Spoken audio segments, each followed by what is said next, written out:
तुम्ही पाहत आहात लोकशाही माझा एसपी न्यूज इंडिया।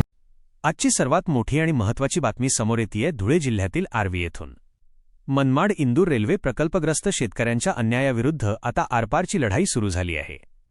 एप्रिल महिन्यात हजारो शेतकरी आता थेट दिल्लीच्या तख्तावर धडकणार आहेत।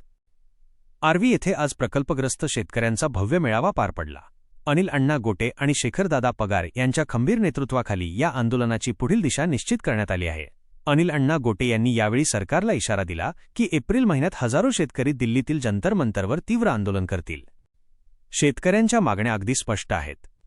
जमिनीला आजच्या चालू बाजारभावाप्रमाणे मोबदला मिळावा, प्रकल्पग्रस्त कुटुंबातील एका व्यक्तीला सरकारी नोकरी मिळावी, जे शेतकरी भूमिहीन होतील त्यांना पर्यायी जमीन द्यावी आणि प्रत्येक प्रकल्पग्रस्ताला त्याचा हक्काचा प्रकल्पग्रस्त दाखला मिळावा।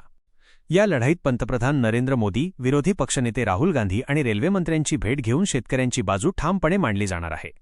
या मेळाव्याचे नेटके नियोजन जिभाऊ अण्णा शेंडगे आणि भरत बागले यांनी केले होते।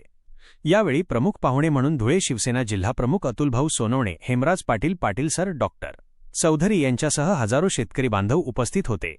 शेतकऱ्यांच्या या एल्गारामुळे आता दिल्लीचे तख्त हलणार का आणि सरकार त्यांच्या मागण्या मान्य करणार का, याकडे आता सर्वांचे लक्ष लागले आहे।